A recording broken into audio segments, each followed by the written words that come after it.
It was Christmas Eve. It had been snowing and windy all day, blowing drifts against the door and carpeting the fields all around with a deep carpet of white. And in a lonely farmhouse on the Canadian prairie, a child was being born. The child's father, John, was anxious.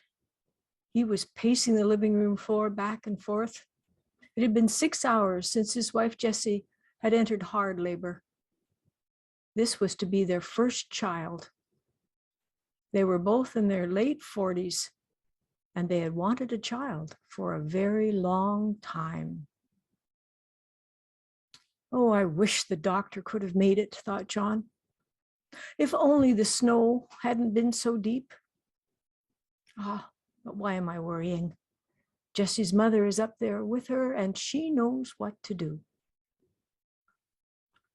John sat down by the fire and tried to settle his mind. A knock at the door interrupted his reverie. He jumped up, expecting it was the doctor come late.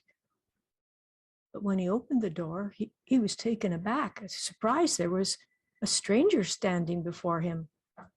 A young, bearded man, wearing only a light coat, stood there. A light coat against all this cold. Good evening, sir.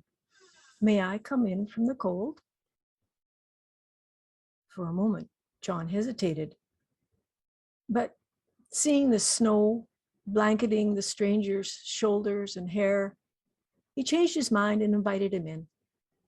He told him he could sleep in front of the fire that night, and he gave him food and drink. What brings you out on such a snowy night? Asked John. I have much to do, replied the stranger, and far to go. Where are you going? Asked John.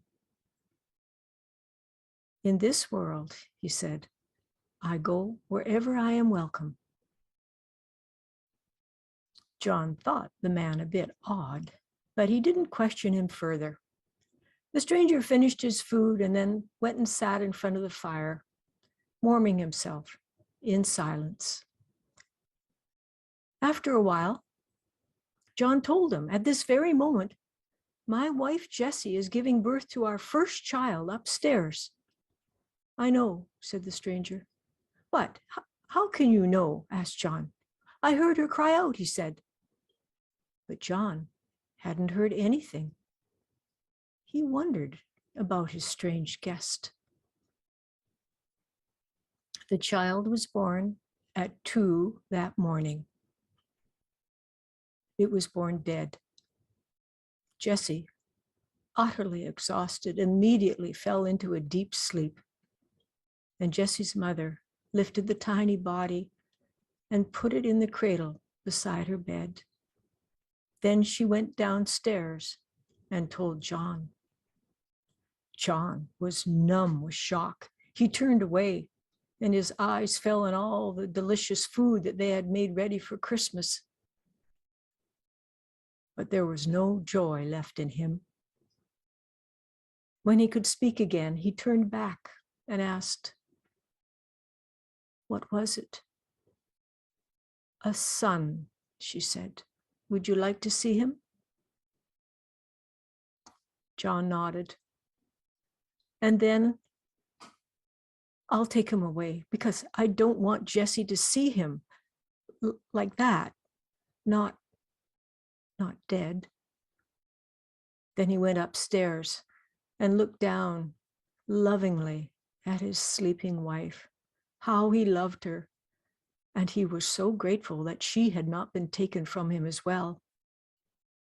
He gazed at the pathetic little body lying so still in its cradle.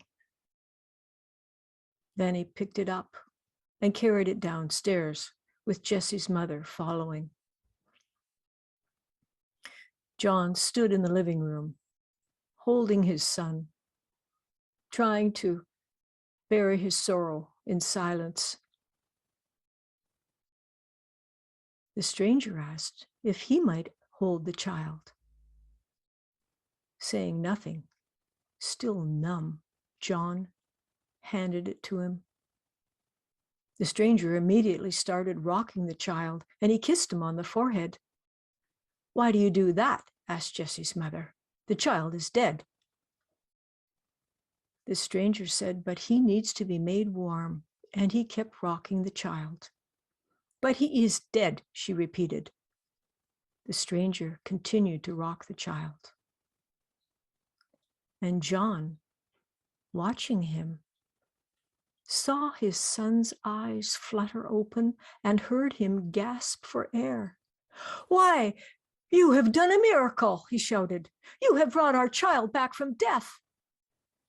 The stranger handed the child to Jessie's mother and said, "Quickly, take him upstairs before his mother wakes." Then turning to John, he said, "And now I must be on my way." John did not know what to do.